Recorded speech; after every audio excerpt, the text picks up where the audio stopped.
sociaux au sein d'une stratégie digitale globale. En fait, quand on va parler d'attirer des prospects, parce que c'est le sujet du jour, attirer des prospects qualifiés sur son site web, en fait, on va parler d'inbound marketing. On va parler de stratégie d'inbound marketing, et la stratégie inbound marketing, je vais définir ce que c'est. Là, je vous ai mis une définition, tirée d'HubSpot.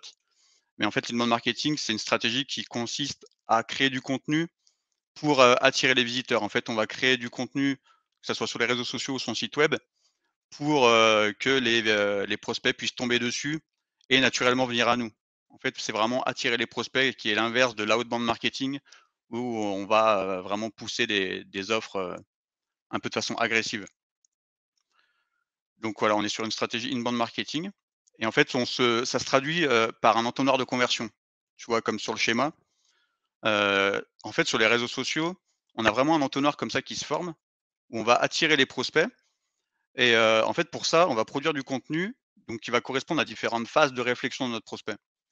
Là, par exemple, si on prend, l'exemple, je sais pas moi, d'un terrain de pétanque, je sais pas, je vais tomber sur une publication, sur les réseaux sociaux d'une page d'un vendeur de matériaux qui va mettre une photo de terrain de pétanque et qui va dire, voilà, savez-vous que vous pouvez chez vous créer un terrain de pétanque en un week-end avec des amis, pour moins de 1 000 €.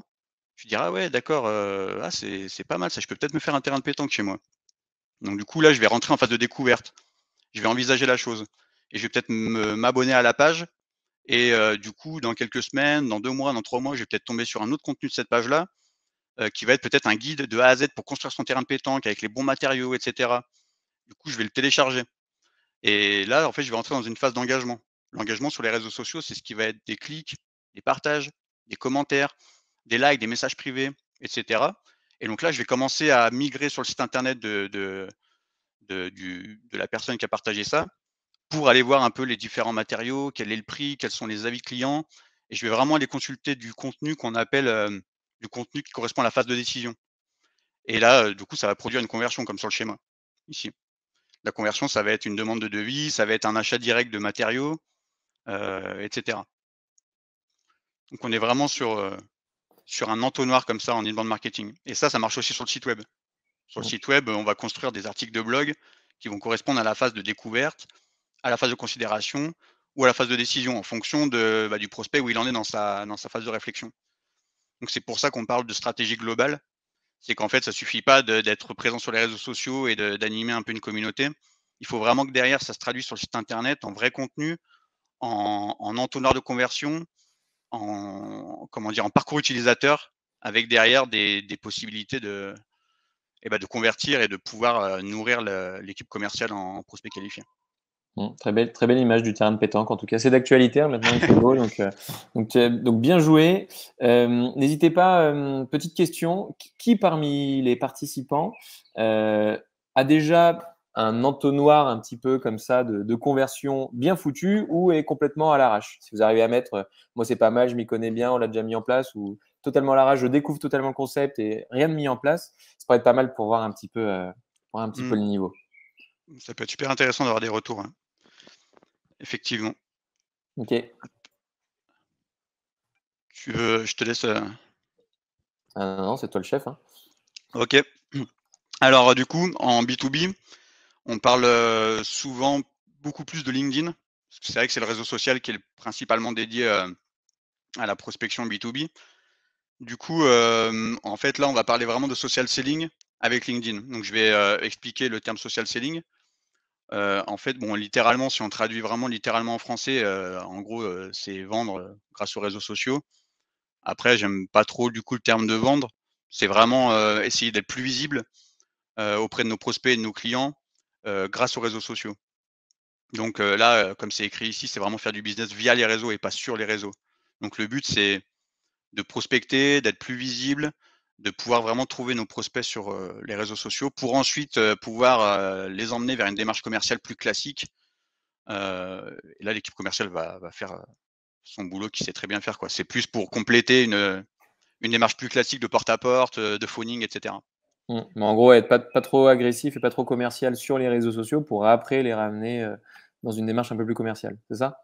Ouais, c'est exactement ça. En fait, je le OK. précise parce que c'est vrai que souvent, ça fait un peu peur pour les équipes commerciales. Ils pensent qu'on veut remplacer toute la relation commerciale, par le digital, alors qu'en fait, c'est juste, compléter plutôt les méthodes traditionnelles de phoning, de porte à porte et cetera, pour, alimenter la prospection et derrière continuer la relation physiquement, quoi. Le commercial perd pas le côté, relationnel avec son client. Mmh. Donc voilà, c'est vraiment ça. Pour, appliquer, le social selling, moi, il y a une méthode que j'aime beaucoup et que j'utilise. En fait, moi, je fais des coachings en social selling et du coup, quand je fais mes coachings, je les divise en 5 séances qui correspondent à peu près aux 5 étapes de la méthode Pepsi. Et la méthode Pepsi, en fait, je l'ai découverte dans un livre, de Sophia Attia qui s'appelle Le Social Selling et elle est vraiment top. Donc le Pepsi, en fait, c'est les premières lettres, donc là, on va le voir, donc du P pour profil. Donc ici, là, le but, c'est d'abord, en tout premier lieu sur LinkedIn, d'optimiser son profil. Et là, je parle bien de profil LinkedIn et pas de page. Là, on n'est pas sur la page d'entreprise. Sur LinkedIn, on fait vraiment du social selling de profil à profil. C'est important, c'est d'humain à humain. Donc là, ce qui est important, c'est d'optimiser son profil. Donc voilà, là, quelques petits tips, là-dessus. C'est déjà d'avoir une photo de profil, professionnelle avec un fond, uni, une photo un peu portrait, un truc plutôt pro, quoi. Et déjà d'avoir une photo de profil, c'est déjà bien. Parce que je crois qu'il y a un chiffre de LinkedIn qui dit que quand on n'a pas de photo de profil, on est 27 fois, moins vu, sur LinkedIn que si on en a une. Il me semble que c'est ça le chiffre. Donc voilà, une photo de profil, une bannière, parce qu'au-dessus de la photo de profil, on peut avoir une bannière, qui va représenter notre activité. Donc c'est bien d'avoir une bannière avec son logo et une photo qui va représenter notre activité. Par exemple, je sais pas moi, si on est dans la menuiserie, une photo de menuiserie, d'atelier avec son logo, heu, avec peut-être un peu un fond coloré qui correspond à notre charte graphique et d'autres rubriques qui me paraissent vraiment indispensables sur le profil LinkedIn. C'est, la petite rubrique, info, qui s'appelle info ou à propos, enfin ça dépend des comptes, et là-dedans, en fait, on peut vraiment se présenter notre activité, les avantages, enfin placer tous nos arguments et là, être très complet et un peu à la manière d'un référencement, sur Google pour le site internet. En fait, on va vraiment essayer de placer des mots-clés ici. C'est vraiment intéressant. Donc cette rubrique, on peut la trouver, en fait, quand on va sur son profil LinkedIn, on a un bouton ajouter, une section au profil. Et c'est ici qu'on va venir ajouter toutes les rubriques là dont je vais vous parler et qu'on peut venir fouiller pour ajouter des compétences, des recommandations, étoffer ses activités, ajouter des brevets si on en a, et cetera. Donc voilà, je conseille vraiment la rubrique info en tout premier lieu. C'est ce qui va apparaître quasiment en premier sur le profil, en dessous de son nom, prénom et de sa photo. Et ensuite, il y a une rubrique qui est super intéressante, c'est la rubrique, sélection de contenu. Mais alors elle s'appelle pas toujours pareil selon les comptes, mais il me semble que quand on va dans ajouter une section au profil, elle s'appelle, contenu sélectionné ou un truc comme ça. Ça dépend des comptes. Et en Ça fait, ce permet qui de est mettre en super avant intér les posts, c'est ça? ouais, c'est ça en fait, ce qui est hyper intéressant, c'est qu'on peut mettre en avant des posts, des photos, des PDF, des liens et c'est super bien parce que c'est là qu'on va pouvoir mettre vraiment des points de conversion. En fait, le profil, il faut vraiment le travailler comme une page de vente, en fait. Donc faut pouvoir avoir des arguments, des endroits où on va pouvoir cliquer. Donc là, cette partie-là, en fait, ça fait après sous forme de vignettes. Donc je conseille d'en ajouter 4 ou 5. Ça va créer des petites vignettes les unes à côté des autres, qu'on va pouvoir faire défiler. Et du coup, là, vous pouvez mettre un lien vers votre site web, vous pouvez mettre votre plaquette en PDF, un lien vers une vidéo YouTube, par exemple, qui présenterait votre, entreprise, si vous en avez une photo de votre atelier, si c'est pertinent pour vous. Enfin vraiment, des points de conversion super intéressants. Donc ça, c'est des rubriques qui vont apparaître vraiment, en haut du profil LinkedIn, vraiment au-dessus des activités, et de l'expérience et celles-là, elles sont vraiment importantes à mettre et c'est déjà une bonne base, quoi. Après, on peut ajouter plein d'autres rubriques, vous pouvez aller fouiller et il faudrait, plus d'une heure pour parler de toutes les rubriques, mais déjà, je pense que c'est une très bonne base de travailler ça. Donc si je reviens sur ma méthode Pepsi, ensuite, une fois qu'on a bien travaillé son profil, la partie numéro 2, ça va être de commencer à étendre son réseau. Donc étendre son réseau, ça veut dire commencer vraiment à trouver des prospects directement sur LinkedIn déjà en ajoutant, c'est tout bête, mais en ajoutant, ses collaborateurs, ses partenaires, ses clients, c'est les prospects qu'on connaît, les gens qu'on rencontre sur les salons. Il y a vraiment des gens qu'on peut identifier facilement et dont on peut presque taper le nom et le prénom directement dans LinkedIn. Et ensuite, on va aller plus loin, on va utiliser vraiment la barre de recherche LinkedIn. En haut, on a une barre de recherche, on clique dessus, on fait entrer Et en fait, après, on va pouvoir, utiliser les filtres. On a des petits filtres qui apparaissent et là, par exemple, on peut taper, par exemple, directeur commercial. Ensuite, on va utiliser les filtres, on va mettre personne parce qu'on vise une personne et pas une entreprise ou une école. On va mettre, je sais pas moi, en lieu, on va mettre Lyon. En secteur d'activité, par exemple, construction. Il y a plein d'autres secteurs d'activité qui existent, sur LinkedIn et du coup, on va avoir une liste assez resserrée de personnes qui sont, bah, des directeurs commerciaux sur Lyon dans le secteur de la construction et cetera.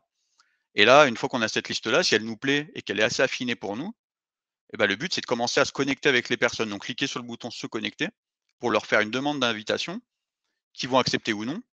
En général, moi, avec les clients que j'accompagne, on constate entre, 1/4 et 1/3 d'acceptation environ d'invitation et ces personnes-là, du coup, vont rentrer dans votre réseau et ça va avoir 2 effets. En fait, il y a le premier effet où les gens déjà vont venir voir votre profil, parce que vous les avez ajoutés, donc ils vont se demander qui vous êtes. Ils vont venir voir le profil et du coup, si vous l'avez bien travaillé en amont, et ben là, il y a tout ce qu'il faut, quoi. Ils comprendront votre activité, ce que vous faites, vos avantages.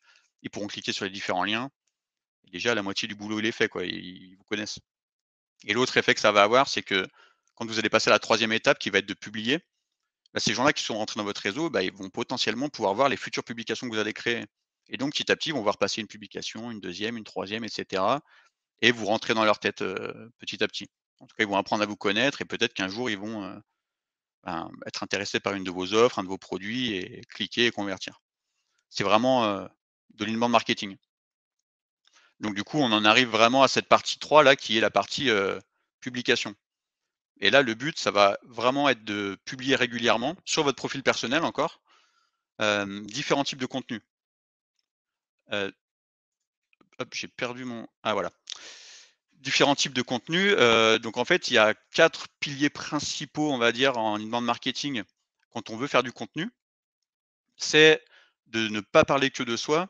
Ça va être vraiment de parler un petit peu de son produit et de ses offres, parler de la vie de l'entreprise, parler vraiment de son métier, de son secteur d'activité, donc montrer un peu qu'on est en veille, qu'on se renseigne sur notre métier, qu'on est pertinent dans ce domaine et de tout ce qui va sortir au niveau réglementaire, au niveau normes et cetera. C'est vraiment essayer d'être complet, pas parler que de soi et pouvoir, bah, avoir des sujets plutôt larges là-dessus. Donc ça donne quand même pas mal d'idées et surtout il faut se décomplexer, tout est intéressant en fait. On peut vraiment montrer des photos de, notre atelier, de nos chantiers, de nos rendez-vous clients. Tout peut vraiment être intéressant pour nos prospects.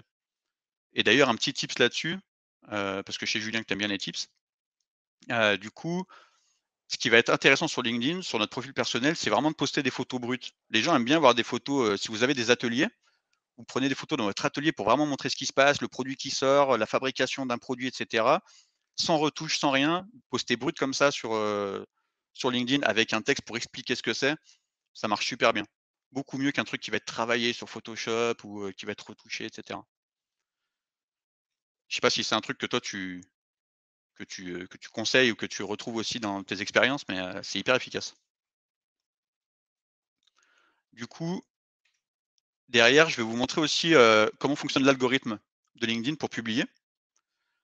Il faut savoir qu'en fait, quand on crée une publication, l'algorithme de LinkedIn va, intervenir. Donc vous créez votre publication, lui, il va être capable de juger si votre publication est, de qualité, avec, voilà tout un tas de critères.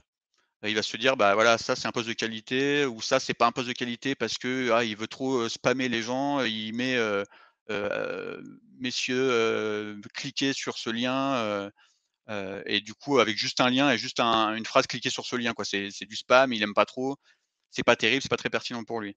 Donc il va vraiment juger de la qualité du contenu et après il va commencer à montrer ce post à une partie de votre réseau.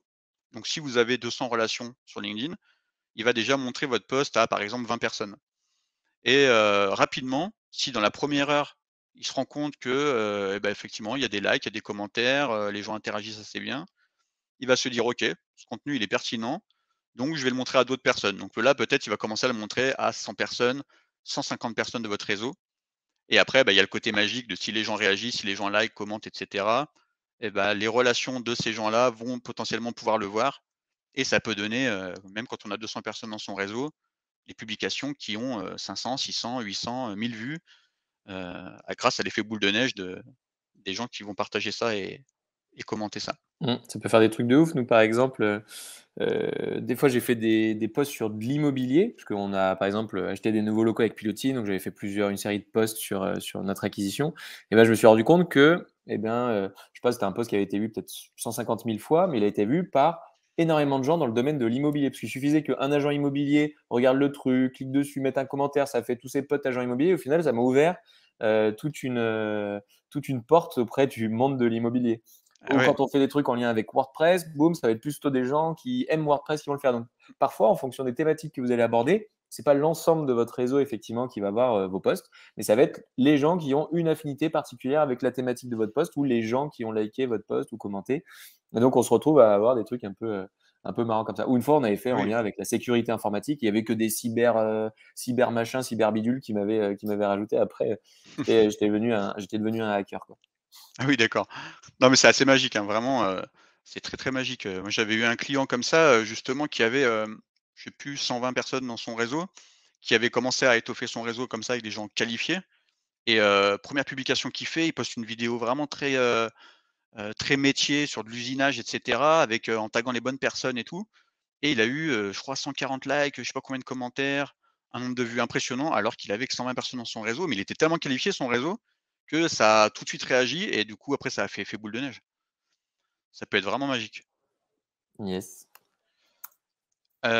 Si je retourne sur ma méthode Pepsi, donc on a fait le P, le E, le P et les 2 derniers, c'est donc le S et le I. C'est le S de stimulation, parce que ce qui va être intéressant après ça, c'est de stimuler son réseau. C'est-à-dire qu'on va aller un peu plus loin, on va dire à son réseau: «Ben, tu as vu, je suis là, on va essayer d'être plus visible». On va, du coup, aller sur, par exemple, le fil d'actualité et commencer à liker, commenter, partager des publications, bah, de nos prospects, de nos clients et cetera pour montrer qu'on est là, quoi. Donc il y a ça qui va se produire, c'est qu'au bout d'un moment, à force de liker, commenter des publications de prospects ou de clients et cetera, on reste dans leur tête, ils commencent à nous connaître, ils savent, qui on est, pour qui on travaille et il y a aussi l'effet un peu, réciprocité. C'est-à-dire qu'au bout d'un moment, ils vont se dire: «Ah lui, il like tous mes posts, c'est sympa», donc quand il va en voir passer un, de nous-mêmes, il va peut-être le liker par réciprocité, donc ça va aider à faire marcher notre publication, quoi. Donc vraiment Exactement. Donnez, donnez, Dieu vous le rendra. exa exactement, d'un grand philosophe. Hem et du coup, cette partie stimulation, elle est assez intéressante et assez importante après pour aller plus loin. Ensuite, il y a le I de indicateur, parce que ce qui est intéressant quand même avec tout ça, c'est qu'il y a plein de chiffres qu'on peut suivre. Donc on peut suivre le nombre de relations qui augmente, on peut suivre le nombre de personnes qui viennent voir, son profil, on peut suivre le nombre de vues sur nos publications, le nombre de likes et en fonction de ça, on peut vraiment optimiser et se dire: «Ben, voilà, telle publication, à chaque fois que je fais ce type de publication, ça marche bien. À chaque fois que je fais ce type-là de publication, ah, ça marche un peu moins bien». Et du coup, on peut, en fonction de ça, optimiser, savoir un petit peu ce qui fonctionne ou pas, essayer de jouer là-dessus, quoi. Suivre les chiffres, c'est toujours hyper intéressant et important pour derrière pouvoir optimiser ses actions, quoi. Donc cette partie-là, elle est pas à négliger. Après je rappelle quand même qu'il faut faire un peu de tout. C'est-à-dire que même si, vous vous rendez compte que quand vous parlez un petit peu de normes ou de côté légal sur votre activité, que si vous voyez que ça réagit un peu moins, certes, c'est pas terrible, mais il faut quand même parler un peu de tout. Donc, faut pas essayer de miser que sur les trucs qui vont déclencher, une C'est ça. avalanche. Il faut mixer les sujets. Bah, en général, c'est bien de mixer des posts qui font de la visibilité et voilà, certains qui poussent au débat, des trucs comme ça, mais bon, peut-être pas trop les débats, mais en tout cas qui donnent de la visibilité et d'autres qui sont vraiment très orientés sur le métier, histoire d'avoir de la visibilité, mais en même temps de faire de la conversion. Parce que si on fait que des trucs Mmh. marrants avec des petits chatons tous les jours, bon, bah, effectivement, vous allez être beaucoup vu, mais vous n'aurez pas beaucoup de clients, quoi. Ouais, c'est exactement ça, et c'est ce que je dis en coaching, parce qu'en fait, il y a un truc que j'ai pas dit, mais, LinkedIn n'aime pas trop quand on met des liens dans nos publications. Parce qu'en fait, on fait sortir les gens de sa plateforme, donc il aime pas trop, donc il le met un peu moins en avant. Et ça se vérifie vraiment, par rapport à une photo, brute qu'on va mettre sans lien, la publication avec le lien va être un peu moins vue. Mais il n'empêche que c'est des publications qu'il faut faire. Il faut mettre des liens, il faut ramener vers des articles de blog et cetera, Mm. même si on sait que ce sera un peu moins Ouais. efficace, ça Faut bien les cacher les liens en fait. Faut les mettre un peu plus bas ouais, dans le post, les choses comme ça. Parce que ce qui est important, c'est que les gens restent longtemps sur votre publication. plus ils vont dans les commentaires, plus ils déroulent le truc pour tout lire. Et après, honnêtement, s'il y a beaucoup de clics sur le site et tout ça, c'est aussi que le post est qualitatif. Donc, C'est par contre, sûr. si vous mettez des liens à tout va et que personne clique dessus, là, du coup, ça marchera pas trop, quoi. Oui, c'est pour ça qu'il faut suivre ces indicateurs. C'est sûr, il faut voir, voilà, même si on a un peu moins de vues sur, le post, mais que derrière ça produit des clics, bah, voilà, c'est des clics qualifiés. Les réseaux sociaux, c'est surtout ça, hein. C'est pas forcément du volume qu'on va aller chercher pour amener sur le site web, c'est plus de la qualité. Donc c'est ça qui va être intéressant. Mais effectivement, les liens, faut plus les cacher, allez voir les posts de Julien, tu mets toujours les posts les liens en commentaire. T'as tout caché. Ouais. Voilà, Ok. c'est ça. Et après dans la méthode Pepsi, moi j'aime bien rajouter un petit truc, après vous l'appelez comme vous voulez, Pepsi Plus, Pepsi Max, ce que vous voulez. C'est le côté automatisation. Quand on a vraiment compris tout ça, bah, ce qui peut être pas mal, c'est d'utiliser un outil qui va automatiser tout un tas de tâches qu'on ferait manuellement sur LinkedIn. Un outil comme Wallaxy par exemple, est super bien. Après je vais pas vous présenter Wallaxy parce que, je crois que Julien tu un bon webinaire là-dessus avec Toinon, le boss de Wallaxy, qui sera très complet. Yes. Ouais, je pourrais vous mettre le lien si vous voulez. Ouais, carrément, moi je l'ai vu, il était super bien. Donc je vais pas vous présenter Wallaxy, mais c'est ce genre d'outil qui vous permet, de créer des scénarios, pour dire au robot de Wallaxy: «Bah, voilà, j'ai cette liste-là», donc par exemple les directeurs commerciaux sur Lyon dans le secteur de la construction, «J'aimerais que tu ailles tous les visiter», donc visiter le profil, et ensuite, les demander en connexion, et ceux qui acceptent et ben je vais leur envoyer tel type de message que j'ai prévu à l'avance, personnalisé avec, bonjour prénom par exemple, merci de m'avoir accepté et cetera. S'il répond pas, 6 jours après, je vais lui envoyer tel autre type de message. Ça, c'est un scénario qu'on va vraiment penser à l'avance, de façon le plus personnalisée possible et Wallaxy, donc le robot de Wallaxy va vraiment tourner de façon humaine. Il va faire les actions toutes les 2 3 minutes comme si c'était, un humain à côté de vous qui fait le job toute la journée pendant que vous bossez. Et c'est ce qui le rend d'ailleurs un peu indétectable par LinkedIn ou qui le rend plutôt, qui fait que c'est pas un robot qui est éjecté par LinkedIn quoi. C'est que c'est plutôt humain comme, en termes de timing et en termes d'action quoi. Heu, donc ouais, Yes. c'est vraiment un outil super.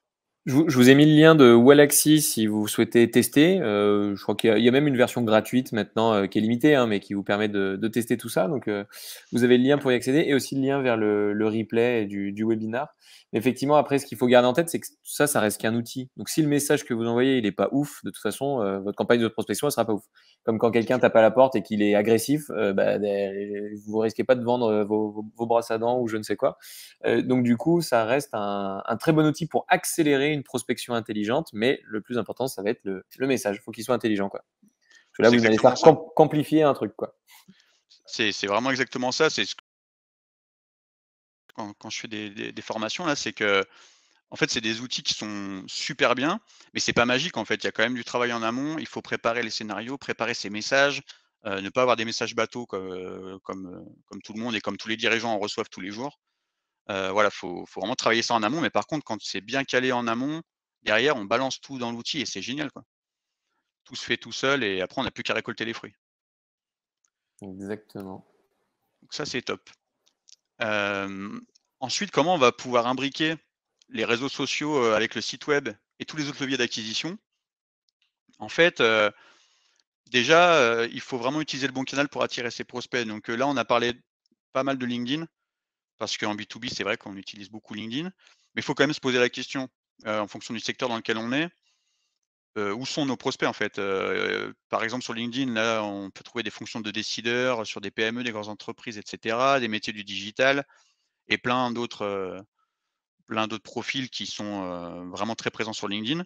Mais si votre cible, ce sont plutôt, des artisans ou des commerçants et cetera, vous allez peut-être beaucoup plus les trouver sur Facebook ou Instagram, par exemple et bien sûr les particuliers aussi, mais c'est vrai que là, on parle plus de B2B. Mmh. Donc Bah, comme déjà, Jérémy vous le disait tout à l'heure, là, que ce soit avec Wallaxy, LinkedIn ou je sais pas quoi, c'est assez simple au final sur LinkedIn de trouver des posts exacts. Donc voilà, un dirigeant de PME entre 100 et 200 personnes à Lyon, des trucs comme ça, on peut facilement les trouver. Un responsable RH, une direction marketing, des trucs dans le genre. Par contre, effectivement, dès qu'on est sur la cible artisan, commerçant, là, c'est un peu plus chaud et ils sont beaucoup plus présents sur Insta, Facebook ou autre. c'est ça, c'est pour ça qu'il faut vraiment se poser la question et réfléchir à ça en amont pour pas se tromper et savoir où sont nos prospects, en fait. Il faut juste leur parler là où ils sont. Hem et du coup, Yes. ce qui est intéressant, c'est que, et ben, en fait, on va pouvoir vraiment imbriquer les réseaux sociaux avec tout le reste.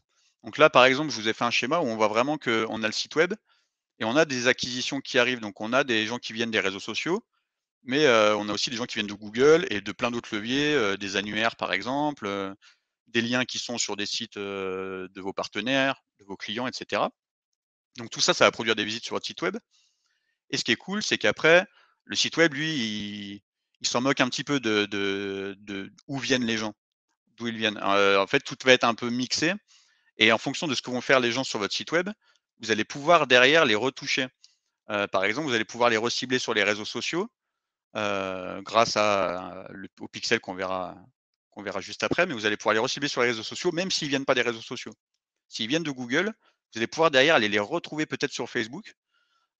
S'ils ont rempli, un formulaire, pour télécharger un guide, pour vous faire une demande de devis et cetera, vous allez avoir leur adresse mail, donc vous allez pouvoir peut-être les retoucher via des mailings ou peut-être même via des scénarios de mailing, prévus à l'avance. Donc ça, c'est ce qu'on appelle le marketing automation. C'est qu'on va vraiment créer des scénarios de mailing, qui va en fonction de ce que les gens auront fait sur votre site web, ils vont recevoir tel mail et 6 jours après tel autre mail dans telle thématique.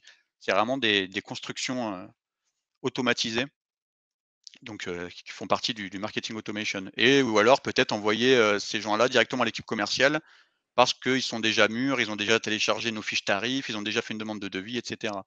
Donc on voit vraiment que tout s'imbrique quand tout est bien fait, quand le site web, il est vraiment bien construit pour convertir, quand, on a vraiment mis un outil de marketing automation, on a vraiment les réseaux sociaux qui tournent bien, des campagnes de pub, enfin, quand tout est bien paramétré, on peut tout imbriquer, ça crée une super machine. Mmh.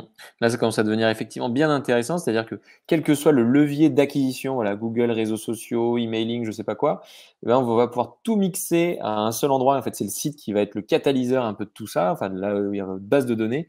En fait, on va pouvoir retoucher les gens. Donc, ouais, comme tu disais, une personne qui vient depuis Google, il télécharge le livre blanc. Au final, on va pouvoir lui envoyer automatiquement une pub sur Facebook. Alors qu'en soi, sinon, c'était impossible de le trouver parce que le mec n'était pas sur LinkedIn, il n'était pas sur Instagram, mais il est sur Facebook.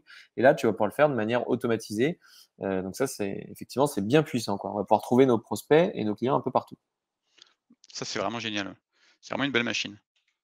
Et du coup, pour aller plus loin, parce que là, on a parlé d'acquisition, mais on peut vraiment essayer de booster encore plus l'acquisition sur les réseaux sociaux grâce à la publicité. Donc du coup, une publicité, comment c'est construit? En gros, on a vraiment 3. C'est construit en 3 étapes, donc l'objectif, l'audience et la publicité. Je vais partir de la fin, la publicité, c'est vraiment, c'est la partie visible. C'est ce que vous allez voir, c'est comme une publication normale. Vous le voyez sur les réseaux sociaux, c'est souvent écrit, post sponsorisé ou publication sponsorisée. Donc c'est un visuel ou une vidéo avec un message, donc un texte, au-dessus et souvent, un lien. Donc souvent on peut cliquer sur ces, publicités pour atterrir sur un site web. Donc ça, c'est la partie visible. Ensuite, donc derrière, là par exemple pour, Facebook et Instagram, tout se passe sur un outil qui s'appelle le Facebook Business Manager. Donc il faut créer un compte Facebook Business Manager pour pouvoir créer ce genre de campagne. Et là, on va paramétrer à l'intérieur du coup des audiences. Donc là, c'est vraiment à qui je vais parler. Donc par exemple, sur Facebook, je vais vouloir parler à un homme entre 20, et 40 ans, qui vit, à Lyon et qui a de l'intérêt pour le jardinage, par exemple. Ça, je vais le paramétrer vraiment dans la partie audience. Sur LinkedIn, ça va être un directeur commercial à Lyon dans le secteur de la construction et cetera. C'est vraiment à qui je veux parler et donc dans l'objectif, là, on va venir choisir, notre objectif, en termes d'action, sur Facebook, ou Instagram, parce que les pubs Facebook, Instagram se font au même endroit. C'est-à-dire que si moi je veux que les gens cliquent sur ma pub pour atterrir sur mon site, mon article de blog ou ce que je vais dire à Facebook: «Ben, moi je veux faire une campagne, d'objectif trafic». Parce que mon objectif, pardon, c'est que les gens vraiment ils cliquent. Donc en fait, Facebook lui va optimiser la pub pour que les gens cliquent. Donc il va essayer de toucher des gens qui sont susceptibles de cliquer parce que Facebook connaît très, très bien le comportement de tous ses utilisateurs et il sait parmi notre audience, quels sont les gens qui vont, possiblement le plus cliquer sur notre pub. Et ça va être pareil pour tout un tas d'autres objectifs. Là, j'ai mis les principaux. On peut avoir des objectifs de couverture, donc c'est des vues. C'est on va optimiser, notre, publicité pour qu'un maximum de gens voient ma publicité. Là, je m'en fous qu'ils cliquent. Je vais peut-être même pas mettre de lien, mais je veux vraiment qu'un maximum de gens voient ma publicité parce que je veux qu'ils sachent que je suis à un salon dans 2 semaines ou que j'ai des promos dans mon magasin et que voilà, et qu'il faut venir voir ça dans 3 jours. Et après, il y a tout un tas d'autres objectifs de vue de vidéo, des objectifs de conversion qui vont être aussi, c'est qui sont plus techniques à paramétrer. Donc je vais dire à Facebook: «Moi, je veux qu'en fait, les gens qui cliquent derrière, ils aillent plus loin. Je veux que sur mon site internet, ils fassent un achat ou, ils remplissent un formulaire» et du coup, là, ça va être, déjà plus loin en termes de conversion et du coup un peu plus, va falloir mettre un peu plus de budget, c'est un peu plus technique, mais en tout cas, c'est vraiment possible. Donc ça, c'est vraiment pour la partie construction d'une publicité. Et ensuite, si on s'arrête un peu sur la partie audience, en fait, on a parlé des centres d'intérêt, donc on peut cibler une audience qu'on va appeler une audience froide, donc des gens qui ne connaissent pas du tout notre entreprise. Donc ça va être, comme on a dit tout à l'heure, des hommes entre 20 et 40 ans à Lyon, qui aiment bien le jardinage. Je vais essayer de cibler ces gens-là pour qu'ils voient ma pub, pour que, bah, peut-être ils apprennent à la connaître, pour que je sais pas, ça pique leur curiosité et cetera. Ça, c'est vraiment de l'audience froide et dans cette audience froide, on peut aussi faire ce qu'on appelle des look-alike. Donc en fait, c'est des audiences similaires en français. C'est par exemple, on va dire à Facebook, bah, tu vois les gens qui, visitent mon site web, les gens qui ont téléchargé mon livre blanc et ben je voudrais que tu me trouves des personnes similaires sur Facebook. Donc des gens qui ont, à peu près les mêmes comportements d'achat, qui sont vraiment similaires à ces gens-là. Ça va pouvoir comme ça élargir, cette audience froide et on Ça, peut c'est même très régler puissant, ça. Très puissant, oui. très, très puissant, ouais. On peut régler, c'est ça, hein, on peut régler de 1 à 10 pour affiner si c'est des audiences très similaires ou un peu moins similaires jusqu'à 10 quoi. On peut vraiment avoir un curseur comme ça pour resserrer le l'audience froide. Je ne sais pas si vous regardez tous Mario au premier regard. C'est un peu le même système. Là, ils font des petits tests où ils disent bah, ceux-là, ils sont compatibles à 80%. Bah, il y a le même concept sur Ça Facebook et surtout plein d'autres avec les lookalikes où on dit bah, voilà, Jean-Charles, il est similaire à Catherine à 80%. Il y en a un, il est DG dans je sais pas quoi, l'autre, elle est DG dans je sais pas quoi. Ça a l'air de coller. Boum, on va les mettre ensemble. Ils sont trop forts. c'est exactement ça Ouais, l'exemple, il est ils ont rien inventé chez M6. c'est ça l'exemple, il est génial. Non, c'est ça.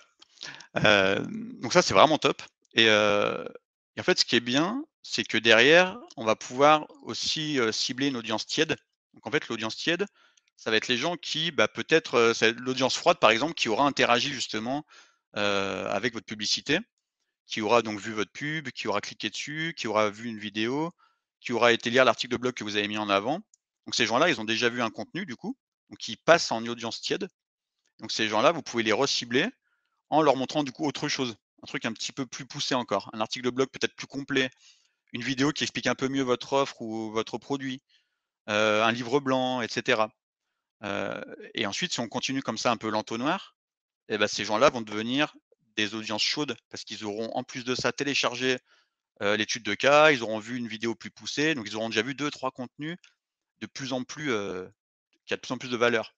Donc cette audience chaude, on va pouvoir aussi les recibler sur des campagnes et là, leur proposer carrément, parce que là, on considère qu'ils sont plutôt mûrs, leur proposer un rendez-vous avec un commercial, une démonstration de notre produit, une, comment dire? De faire un devis et cetera. Donc c'est vraiment intéressant, c'est toujours un système d'entonnoir, en fait. On resserre au plus possible avec différents contenus et ce qui est intéressant aussi, c'est qu'on peut recibler nos clients. En fait, on peut donner à Facebook un fichier Excel donc la liste de nos clients avec nom, prénom, entreprise, enfin toutes les informations, possibles pour que lui, dans sa base de données Facebook, il puisse, bah, peut-être retrouver vos clients et les recibler en leur montrant par exemple des offres complémentaires ou un nouveau produit que vous avez sorti, et cetera. Ça peut être très, très, très poussé et ça fonctionne vraiment comme ça en système d'entonnoir en montrant le bon, produit à la bonne personne au bon moment. Mmh. Très puissant aussi le lien avec les fichiers Excel, hein. Souvent, on Mmh. n'utilise pas du tout les bases de données qui sont à notre disposition. Vous avez tous, je pense, une base de données de 500 000, 2000, 10 000, 150 000 adresses mail. Et vous dites juste, bah, je vais envoyer un email à tous ces gens-là une fois par an ou j'en sais rien. Vaut mieux effectivement essayer de les avoir aussi sur différents canaux avec différents messages. ce qui permet de bien alterner les messages et de ne pas être trop redondant avec ce fameux mail qui tombe peut-être une fois par mois, une fois par an, en le touchant sur d'autres canaux. Donc ça peut être vraiment très puissant. Puis souvent, même les gens se sont désabonnés à votre base de données mail, alors que sur Facebook, ils ne sont pas désabonnés.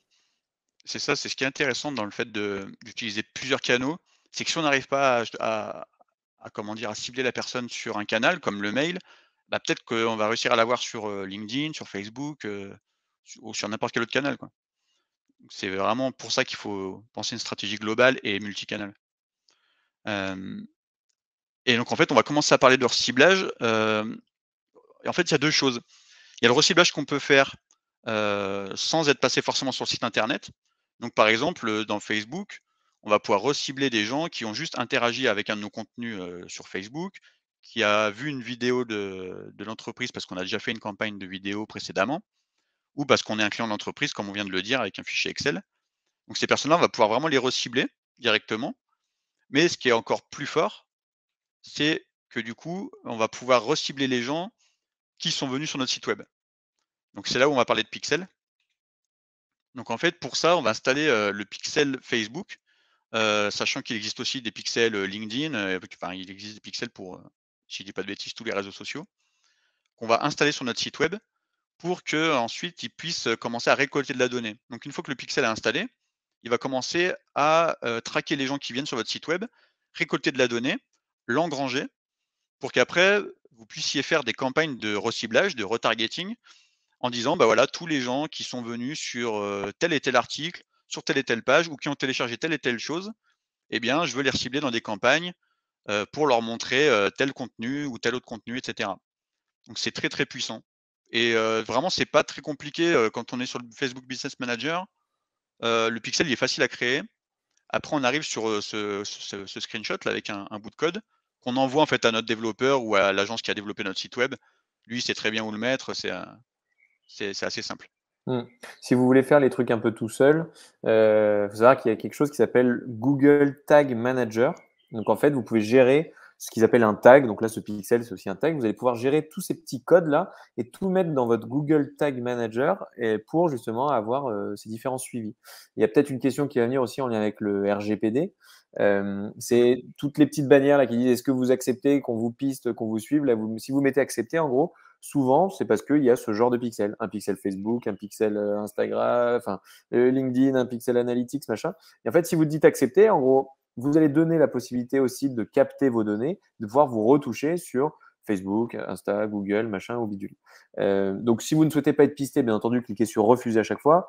Mais bon, comme vous comprenez, vous avez aussi vous-même un avantage à utiliser ce genre de technologie parce que ça permet de faire en sorte que votre publicité soit beaucoup plus précise. Vaut mieux communiquer auprès de quelqu'un qui a déjà visité votre site web que de communiquer auprès de n'importe qui vous connaît même pas et qui en a strictement rien à faire de votre pauvre terrain de pétanque parce que vous habitez dans un appartement.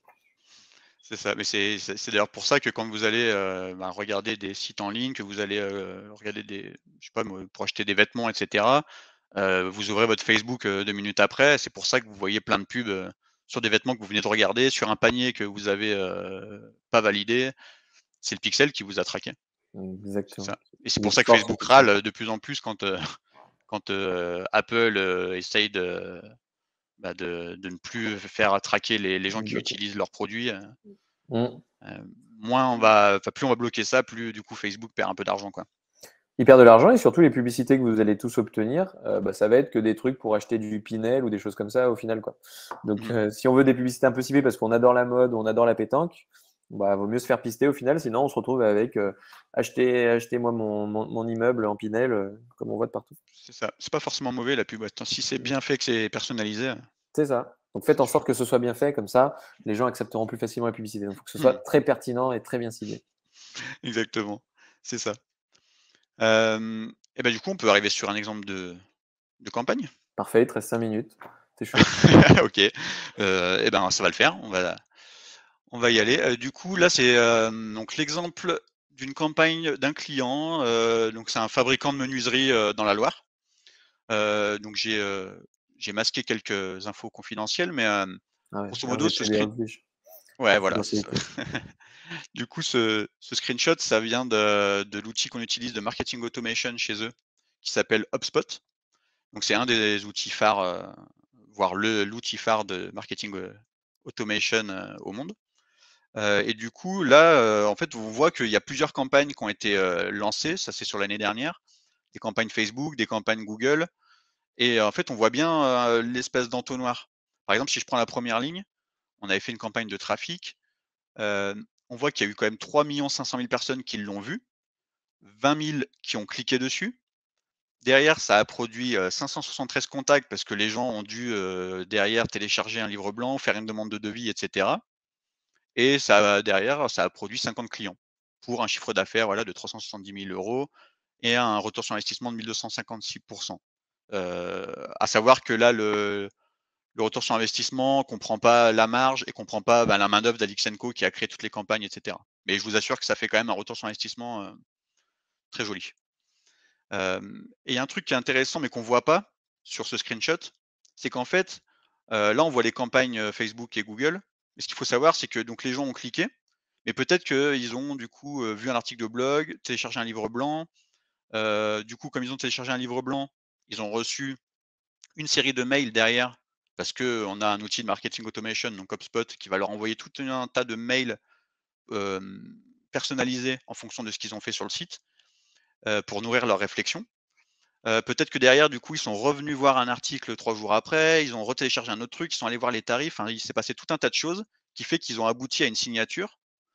Et en fait, c'est vraiment le concours de tous ces éléments-là, toute la stratégie globale qui a été pensée là-dessus. Parce que sur ce client-là, on a refait le site internet, on a une experte marketing automation qui a tout paramétré, une experte Google Ads qui fait des campagnes, un expert Facebook Ads qui fait des campagnes sur Facebook. On a vraiment toute une équipe qui imbrique ces expertises.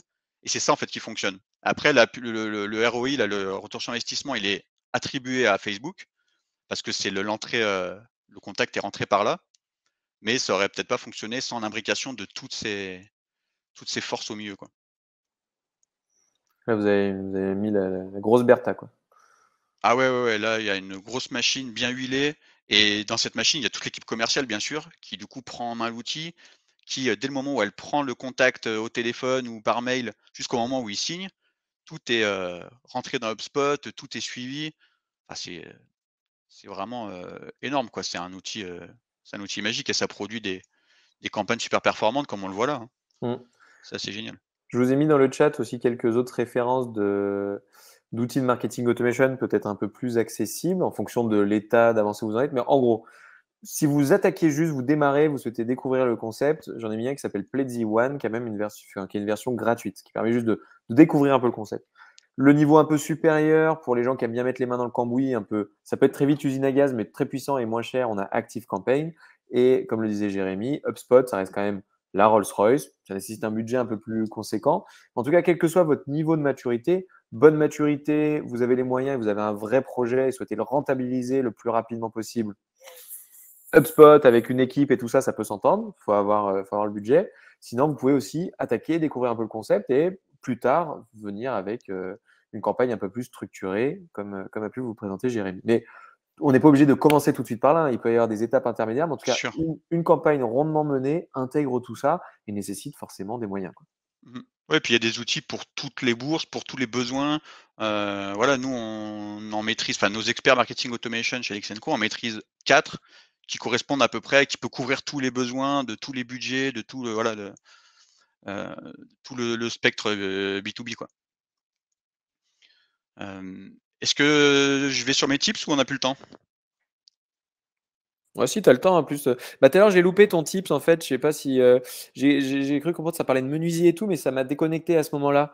Donc, moi, je suis chaud. Vas-y, on est chaud d'avoir tous tes tips. C'est parti. OK. Bah, là, c'est vraiment sur les campagnes. J'ai mis 2 tips, voire 3 par des couples là de campagnes.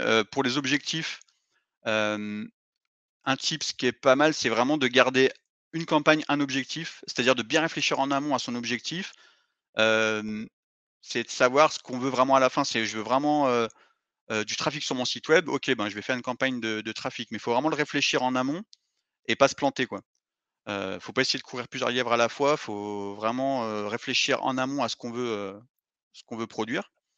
Mm. Et du coup, le deuxième tip, ce qui va avec ça, c'est de suivre les bons indicateurs. C'est-à-dire que si vous faites une campagne de trafic, les bons indicateurs à suivre, ça va être, le nombre de clics, le coût par clic, le taux de clic et cetera.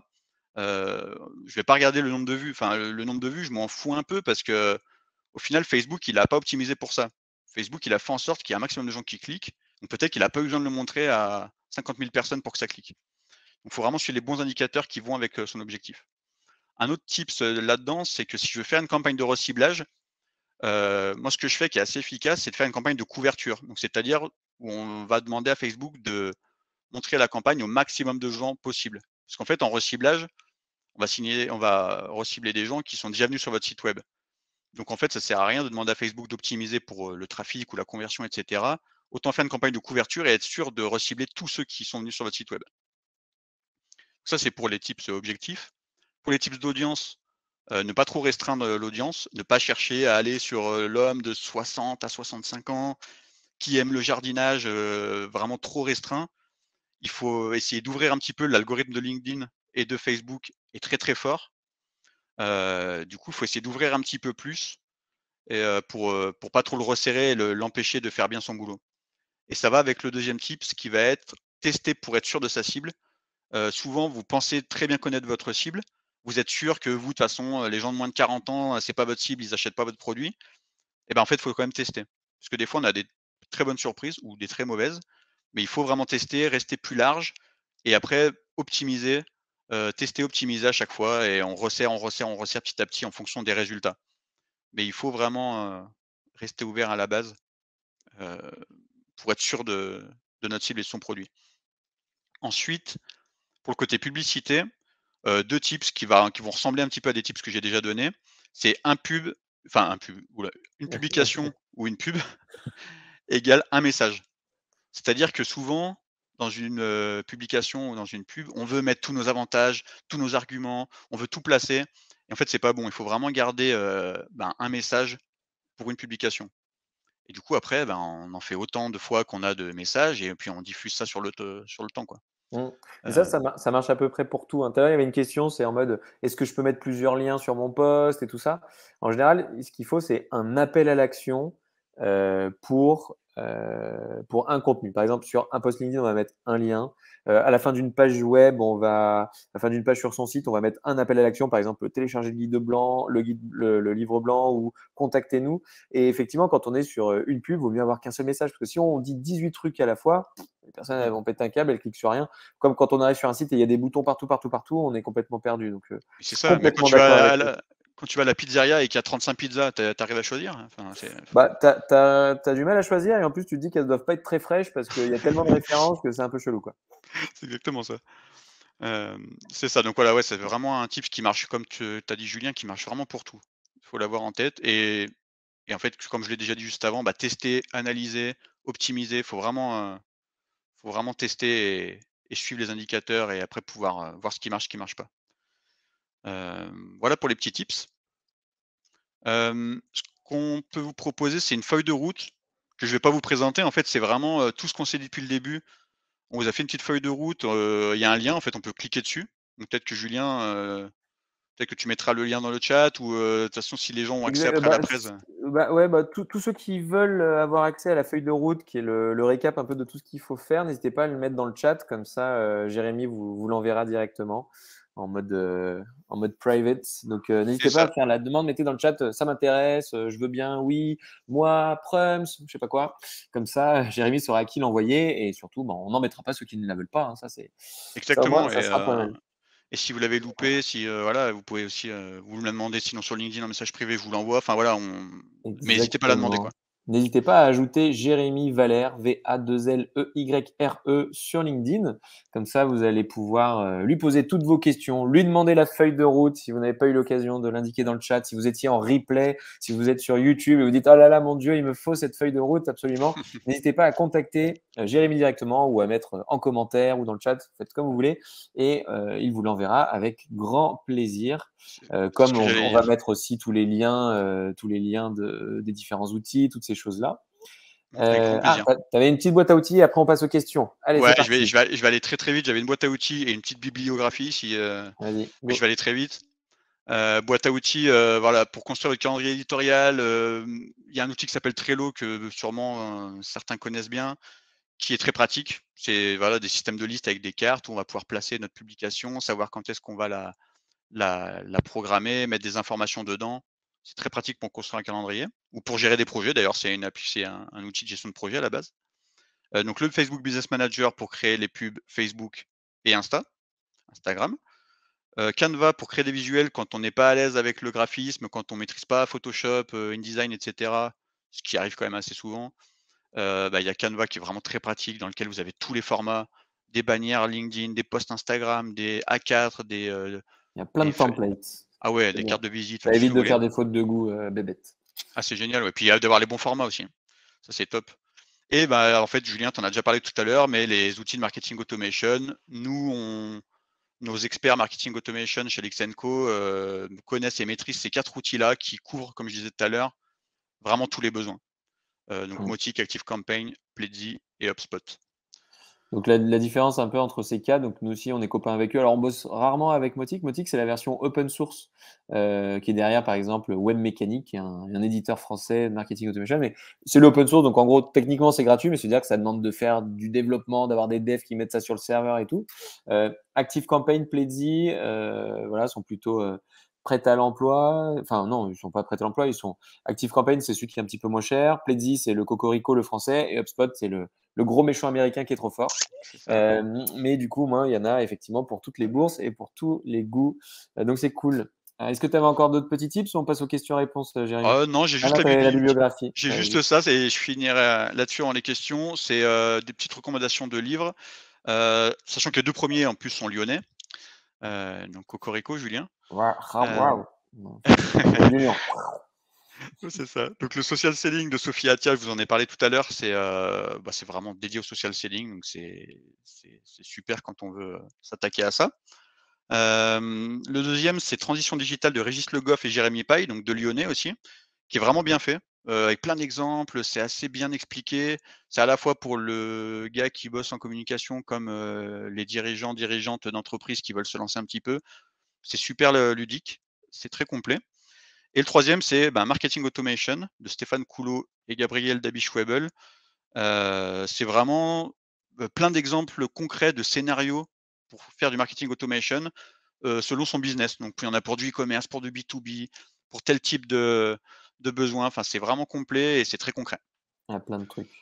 Ouais, ouais. On s'en est inspiré en partie aussi pour. On a fait un guide là chez Pilotine que vous pouvez retrouver dans les ressources sur le site web de Pilotine. D'ailleurs, ça vous intéresse. On a plein de ressources différentes entre le SEO, le machin. Il y a plein de guides un peu sur tous ces trucs-là, complètement gratuits, pour faire une liste effectivement des 10 scénarios de marketing automation à mettre en place dans toutes les PME françaises qui permettent de faire gagner énormément de temps. Et en plus, là, c'est bien, ils sont pas lyonnais, mais c'est Stéphane, il est de Annecy. Donc, c'est bien, tu étais très fort, tu es très RSE, tu es resté local. C'est Félicitations, ça, c'est beau. Eh ben, merci beaucoup, Jérémy, pour toutes ces infos. On va passer aux avec plaisir. questions-réponses. Alors, bon, il y en a plein qui ont demandé est-ce qu'on peut avoir le replay, la presse et tout ça. Donc, ça sera envoyé par mail. Si vous ne regardez pas en live ou vous n'étiez pas inscrit, n'hésitez pas à la demander dans les commentaires. Comme ça, on vous l'enverra avec grand plaisir. Alors, petite question. Nous avons une question de Coralie. Sur Facebook et LinkedIn, doit-on privilégier les textes longs ou courts ou peu importe, tout dépend du sujet? Ah, c'est vaste question. Hem, En fait, je pense que ça soit pour Facebook ou LinkedIn, en fait, on peut faire les 2, hein. Mais comme tu disais tout à l'heure, heu, sur LinkedIn, les textes longs, ça peut être intéressant si on arrive à accrocher le lecteur. Du coup, il faut avoir quand même des techniques de copywriting assez sympas. Mais ça peut être bien d'accrocher le lecteur, d'avoir un texte long parce que plus tu vas rester longtemps sur le post, plus, l'algorithme va te trouver pertinent et va te mettre en avant. C'est Ouais. ce que tu expliquais, hein. Exactement. Bah, moi, j'ai 2 pistes là-dessus, hein, donc soit on fait un texte long qui est motivant, machin, les gens ils ont envie de tout lire parce que waouh, le texte est juste génial, soit on a des trucs hyper clivants. Typiquement, s'il y en a un qui fait un petit sur LinkedIn qui dit pour ou contre la peine de mort, moi perso je suis pour. Alors là, vous êtes sûr que dans les commentaires ça va se lâcher. Pourtant, le truc il fait une phrase, mais là il va y avoir une grosse visibilité. Donc voilà, j'ai pris un exemple un peu extrême, hein, mais en gros, si vous mettez quelque chose de très qui accroche énormément, qui fait que les gens vont interagir, commenter, liker, tout ça, ça peut être très court. Si par contre vous savez que c'est quelque chose d'un peu technique ou autre, là vaut mieux que ce soit un peu plus complet parce que vous allez apporter de l'information de fond et les gens vont être intéressés par vos contenus. Peut-être peu de gens, mais au moins ils vont être intéressés. Et donc là, il faut être plutôt sur quelque chose de long. Moi, par exemple, je sais que quand je suis sur. moi, personnellement, je privilégie les textes plutôt longs, c'est-à-dire que je vais raconter les dessous un peu, tout ça. Les gens vont rester un peu plus longtemps. Voilà, que quand je parle de webinar ou quand je parle d'un contenu que j'ai créé ou quand je parle de running et tout ça, j'aime bien raconter un peu les dessous de l'histoire, donc je vais être sur ce format-là. Mais des fois, il est arrivé de faire des trucs très très courts parce que c'est des super bonnes nouvelles et puis ça marche aussi très bien, mais voilà, ça dépend effectivement du sujet. C'est ça. Guillaume nous demandait si on n'est pas obligé de se marier, il veut bien la feuille de route, donc tant mieux. Donc, Guillaume ne participera pas à marier au premier regard. Moi, je suis sûr que si j'avais pas OK. été marié, c'est un truc qui m'aurait fait kiffer, marier au premier regard. C'est rigolo, il y a un petit challenge et tout. Là. C'est dommage. Ouais, dommage, trop tard, du coup, je peux pas y aller. Alors, qu'est-ce qu'on a Morgane, petite question concernant le format utilisé sur LinkedIn. Plutôt carré, carrousel, story. Qu'est-ce que tu en penses? Ah ben, on peut tout faire, mais après on se parle pas en publicitaire, on se parle vraiment sur LinkedIn en organique comme ça. Ça a l'air là. Moi, j'utilise beaucoup le format carré. J'aime bien parce que, en fait, sur mobile, ça prend une bonne largeur de l'écran. J'aime bien ce format-là. Même si apparemment maintenant on va plus sur du 4/5 parce qu'on on prend en largeur et on prend un peu plus en hauteur aussi. Ouais, Et le format carrousel est très bien aussi, mais il faut savoir bien le faire, quoi. Le format c'est carrousel, ça. c'est en PDF. On va créer, en fait, on va rentrer un PDF sur LinkedIn. Chaque page du PDF va être transformée en slide qu'on peut faire défiler. Donc on peut vraiment jouer avec. Par contre, il faut raconter une histoire, il faut, tenir les gens en haleine, il faut que ça soit intéressant, quoi. C'est ça, bon, on voit ceux qui fonctionnent le mieux là, dans les carousels, c'est ceux vraiment, ils se mettent en avant dessus, ils font des petits, ils font des, je sais même pas comment dire. Enfin bon, Ouais, il faut une petite histoire quoi, c'est en mode un peu BD et tout, mais voilà. et puis Ça fonctionne bien quand le fond est intéressant, quand on a envie de cliquer, quand voilà, il y a du storytelling quoi, quand c'est pas mal. Par exemple, le format story, c'est un peu pareil en soi. Si vous racontez une histoire mais qu'elle est éphémère, c'est sur la journée, il s'est passé un truc, c'était sur un événement, le format story s'y prête très bien. mmh Euh, mais il y a tout qui fonctionne, il faut juste, en gros, soit vous trouvez un style, parce qu'il y en a carrément, là, ils misent tout sur les carousels. Hein. Parce que les Ah oui, oui. carousels, vu qu'à chaque fois que vous allez cliquer, ça fait des interactions, LinkedIn le prend en compte, vous restez plus longtemps, donc LinkedIn le prend en compte aussi, donc ça vous donne pas mal de visibilité. Il se dit, voilà, ce post est intéressant. Mais si vous faites des posts très inspirants, machin, la Grégory Logan, je ne sais pas si vous vous souvenez de ce Grégory Logan, à un moment, c'était le mec qui disait toujours, j'ai rencontré quelqu'un dans la rue, je lui ai donné une pièce, il s'est relevé, enfin, je sais pas, quoi, des trucs un peu dans le genre. Ça marchait bien aussi, parce que les gens, ils regardaient son histoire. Quoi. Euh, quoi qu'il en soit, il faut trouver son style. Moi, personnellement, je sais que je suis plutôt sur des textes un peu longs parce que j'aime bien raconter les dessous, l'envers du décor. J'aime être dans de la transmission. Les gens qui sont plutôt dans le truc un peu funky, que du rigolo, ils vont plutôt être dans du très visuel, tout ça. Plutôt trouver votre style. Et une fois que vous avez trouvé votre style, c'est là où vous allez pouvoir vous perfectionner là-dessus. Mais je pense qu'il faut un peu trouver son style. Et tous les styles sont bons. Il y en a qui cartonnent avec les stories sur Instagram, d'autres ils cartonnent avec les posts. Voilà, prenez le truc là où vous êtes le plus à l'aise, quoi, je pense. Ça peut être pas mal. Stéphanie nous parle marketing automation, c'est juste une histoire de budget où il y a des différences selon la stratégie et les objectifs. Ah bah, il y a non, c'est pas juste une histoire de budget parce qu'en fait, comme on disait tout à l'heure, bon après moi je suis pas, expert en marketing automation. On a des gens très bien chez nous qui sont experts là-dessus, mais justement en fait, on a différents outils pour, répondre à tout type de besoin et tout type de budget justement. Et en fait, il faut arriver à allier les 2 quoi. Pour tel besoin, arriver à trouver l'outil qui va le plus s'adapter et du coup, bah, qui va en fait, ça Ouais, sert à comme tu disais tout à l'heure, ça sert à rien de prendre la Rolls, on n'a si en pas fait, beaucoup de tu le besoins au début, si on bah, ouais, teste. si tu utilises que 15 de ta Rolls, ça sert à rien quoi. Bon, et encore, hein, pour se balader en centre-ville, c'est stylé d'avoir une petite Rolls. Et Ouais, encore. si Et tu as du budget à balancer, ouais. c'est ça, c'est plutôt ça. Alors, du coup, j'ai peut-être quelques compléments là-dessus. Donc, pour commencer, je pense qu'un Pledzi One, j'ai mis les liens plus haut, un Pledzi One est très bien pour commencer, pour dire je découvre un peu le concept, je veux mettre des liens de téléchargement sur mon site et je veux potentiellement envoyer des petits mails à des gens et tout ça. Pledzi One est très bien pour débuter. Après, soit vous passez sur la version supérieure quand vous aurez plus de besoins. Ou autre. Active Campaign, par exemple, lui est très bien quand vous avez un esprit un peu geek, que vous êtes explorateur et que vous avez un budget qui est un petit peu serré, mais que vous êtes prêt à prendre des risques. Active Campaign sera très bien parce qu'il faut se dépatouiller, ça peut être très vite usine à gaz. Et Mautic, c'est un peu pareil, si vous avez l'esprit geek, Mautic sera bien. Et si vous avez encore moins de budget, genre zéro, et que vous êtes un bon gros geekos, Mautic, parfait. Et après, on va dire pour ceux qui ont les moyens de leurs ambitions et des ambitions, et vous qui ne veulent pas trop s'embêter, HubSpot. Mais là, il faut avoir les moyens. Voilà. C'est ça. Si je peux réussir à dispatcher un petit peu comme ça, c'est pas trop mal. Est-ce que tu es d'accord avec ça, Jérémy? Ah bah, oui, oui, Ouais, tu plus sois. totalement. Parfait. Top. Emmanuel me dit que le divorce existe si je veux aller faire Mario au premier regard. Alors, j'ai Fais-nous proposé à plaisir, ma dame. Julien. J'ai proposé à madame, mais elle n'a pas voulu. Donc, Le je peuple te reste. réclame, Julien. Ouais. Hugo me dit bonjour, enfin nous dit bonjour TikTok, vous conseillez pour une entreprise. Qu'est-ce que tu en penses, Jérémy, de TikTok Ah, TikTok, ouais, on nous pose la question des fois. en B2B? Est-ce qu'il y a des résultats probants pour l'instant ou ça reste Bah, on a des clients qui nous posent la question sur TikTok. Nous, pour l'instant, on est en veille, mais on met pas les mains dedans. ouais. En fait, ce qui est compliqué, c'est qu'il faut trouver un angle, quoi. Il faut pouvoir trouver quelqu'un qui produit de la vidéo.